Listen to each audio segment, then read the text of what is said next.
सगळ्यात most corrupted पक्ष कोणता तर भाजप. हे मोदीजी म्हणतात आम्हाला भ्रष्टाचार मुक्त भारत करायचा आहे. जेवढे भारतातले भ्रष्टाचारी इतर पक्षातले होते त्यांना नोटिसा, ईडी, इन्कम टॅक्स, सीबीआय आणि मग त्यांना भेडवून सगळे ह्यांच्या पक्षात. सगळे भारतातले भ्रष्टाचारी भाजपात आणि हे निघालेत भारत मुक्त करायला, भ्रष्टाचार मुक्त.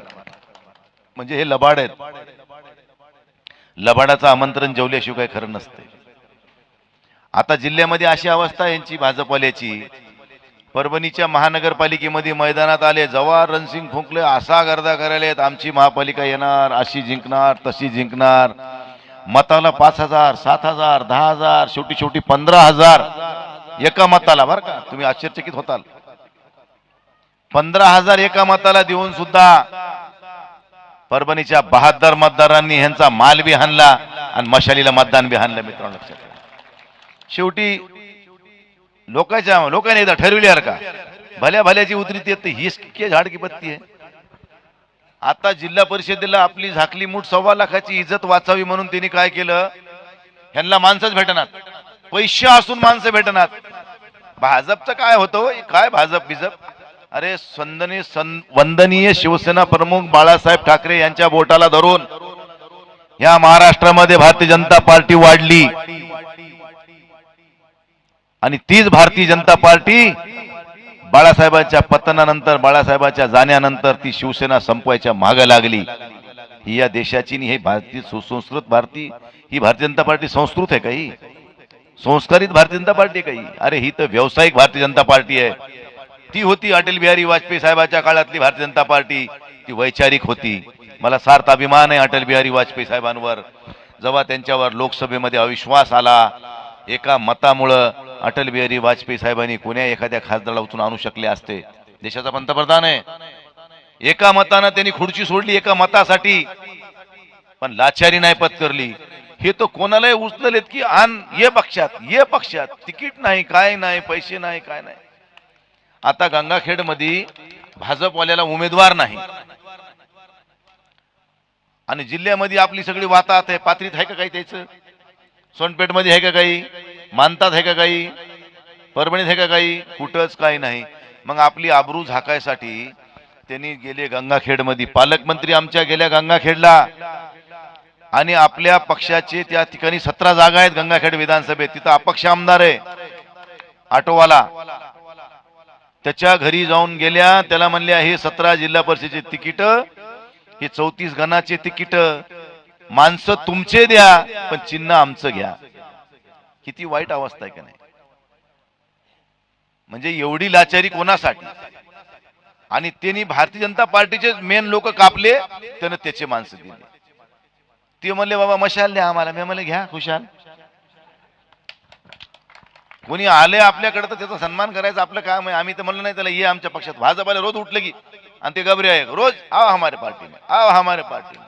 अरे तू बोलतो किती, तू आहेस कोण, ईडीतून आणखीन बाहेर निघाला नाहीस तू भल्या माणसा, तू एवढी कशाला गडबड करतो. त्या कासापुरीमध्ये आमचाच माणूस तुला 1 कोटी देतो, आमचं बी येडं गेलं, 1 कोटी ढेकळ देते 1 कोटी. त्या ताडबोरगाव मध्ये बी हे बघा, ह्या भाजपवाल्याजवळ, राष्ट्रवादीवाल्याजवळ कोणतेच माणसं नाहीत, आपलेच माणसं काहीतरी आमिषे दाखवून तिकडे घेतलेत आणि त्याच्या जोरावर ह्यांचे पक्ष चाललेत. भाजपजवळ तरी कोण आहे निष्ठावान भाजपचं सांगा बरं. सगळे काँग्रेस राष्ट्रवादीमध्ये आयुष्य घातलेले, बोर्डीकर काँग्रेसवासी, बोवरपुडकर काँग्रेस है काय. आणि आता हे काय करलेत, भाजप वाढवायसाठी काय करलेत, घरातलेच लेकरं लढवलेत. सगळे पुढारी बाप आपले आपले लेकरं निवडून आणण्यामध्येच बेजार आहेत. वरपुडकाच्या घरात 4 उभेत बघा.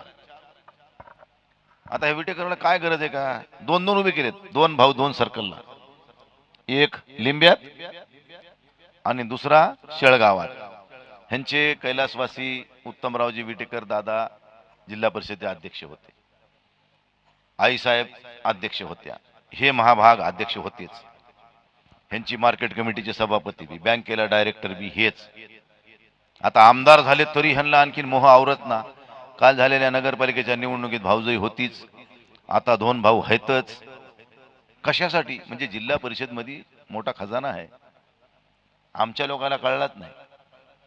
आम्ही आपलं चलू दे इकडंच, पंचायत समिती गिंचायत समिती ग्रामपंचायत ह्याच्यातच खुश. आम्ही मैदानात आलो की ह्यांचे पोट दुखायला सुरू झाले. वरपुडकरचे घरचे 4 म्हणलं ना तुम्हाला, नगरपालिकेला 2 होते ना, आता इथं 4, आणि एक सून तिकडे दिलेली लेख झरीतून उभी, पुन्हा ती झरीकराची सून म्हणून आमच्याकडून उभी. आता काय म्हणायचं त्याला, 5-5 उभे. बोर्डीकरच्या घरात असंच 3 बँकेला, 4ही बँकेचे डायरेक्टर त्यांच्या घरात, एक पडलं 3 आले. मार्केटचा सभापती अंकल, पालकमंत्री मेघना बोर्डीकर, भातशे 2 नगरपालिकेला, 2 जिल्हा परिषद. काय लावलंय का? काही सोडायची तयारी नाही तुमची, सगळं वरबडून हाणायचं. खरडण बी सोडी ना ती. शेतकरी काय करते, सगळं भुईमुगाचा काय काढल्यानंतर ते सर्वा नेमते ना, उकरून उकरून जमिनी खायच्या. काही भेटलेल्या शेंगा अर्ध्या अर्ध्यामध्ये बाबा, नाही तर तूच घेऊन जाय सगळ्या. हे त्याला बी देईनात, आणून सगळं आम्हाला दे म्हणण्यात, बरं बडून हाणाले.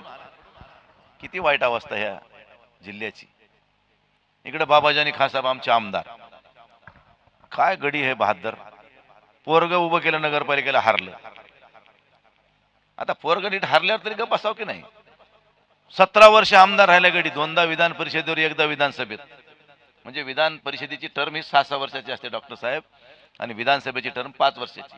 म्हणजे 12 आणि 5 17, तरी ह्याच्या चेहऱ्यावर 12 वाजलेलेच. नगरपालिकेला स्वीकृत सदस्य व्हावं का ह्यानं? आमदार 17 वर्ष राहिलेल्या माणसानं नगरपालिकेचा स्वीकृत सदस्य व्हावं का? चुल्लूभर पाण्यामध्ये डुबून मारावं यांनी. अरे एखाद्या गरीबाच्या लेकराला बसू की भल्या माणसा आयुष्यभर तुझं नाव घेईल, पण दानात लागत्या त्याला, ह्यांच्या दानात नाही. तू शांत राय, तू बोलतो का? तर ही सगळी परिस्थिती अशी आहे या राजकारण्याची. ते तिकडे राठोड 25 वर्ष नगरपालिका चालवले अध्यक्ष म्हणून, पुन्हा स्वीकृत सदस्य झाले. इकडे सेलूला बोराडे 25 वर्ष ह्यांची, म्हणजे ह्यांची हे दालनं, नगरपालिका जिल्हा परिषदा ह्या लोकांचे खायचे कुरण झालेत, आणि ह्यांना ते सोडा वाटणा झाले. एवढा मोह त्याच्या प्रती झालेला आहे की ती सोडा वाटणा. म्हणून स्वीकृत सदस्य का होईना, पण पाहिजेच. एवढी लाचारी मी आयुष्यात कधी बघितली नाही. मी लढतोय सामान्य माणसासाठी. मी बी खासदार आहे, माझी 5वी टर्म आहे, पण माझ्या घरातलं कोणी उभं नाही. मी लढतोय डॉक्टरसाठी, आमच्या भगिनीसाठी, मुंजाभाऊसाठी.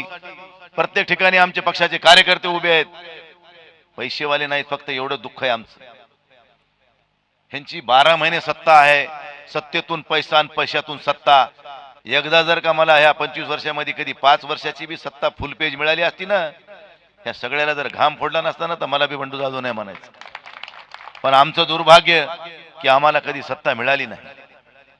पण आम्ही लढतोय हे तुमच्या ताकदीवर, तुमच्या बळावर.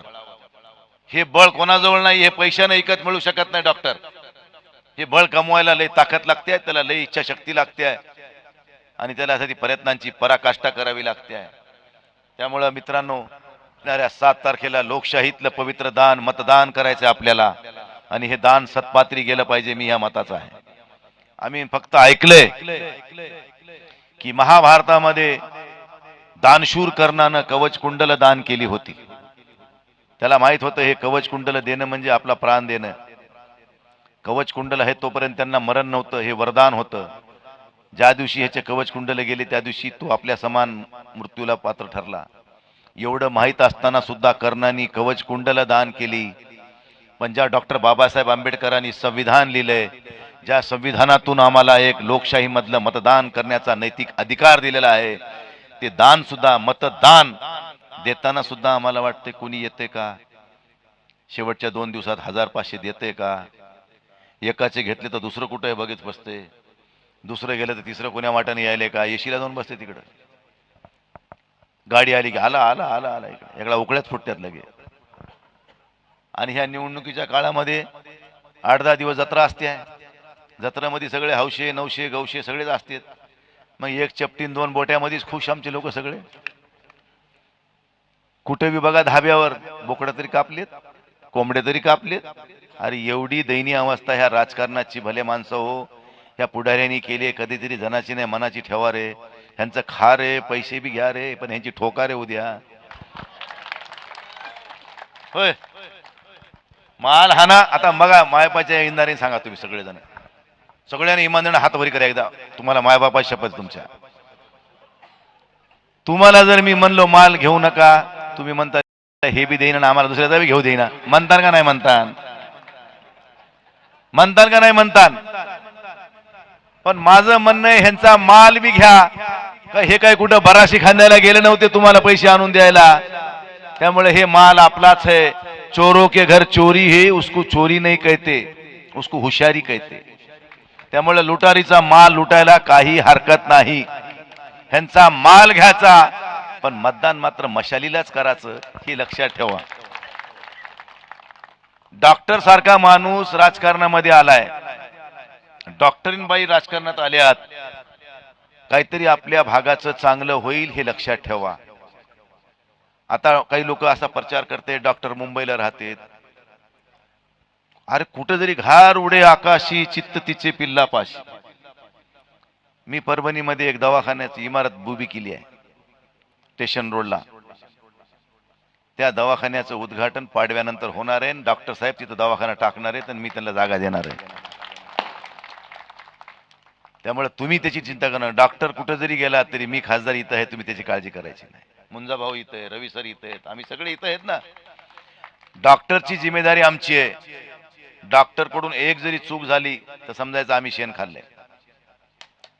तुम्हाला जर आमच्यावर विश्वास असेल तर आपण मशालीचं बटन दाबायचं, कारण आम्ही कधी तुमचा विश्वासघात केला नाही. वंदनीय शिवसेना प्रमुख बाळासाहेब ठाकरेंनी आम्हाला घडवलंय. माझी बांधिलकी त्या परिवाराशी आहे, माझी बांधिलकी तुमच्या सर्व मतदाराशी आहे. आयुष्याच्या शेवटच्या पणात तुमच्या दोन लोकांचे मी उपकार विसरू शकत नाही, एक ठाकरे परिवार आणि हे सर्व तुम्ही बसलेले मतदार. 7 जन्म बी तुमचे उपकार विसरू शकत नाही. मला 5दा निवडून दिले, 5दा.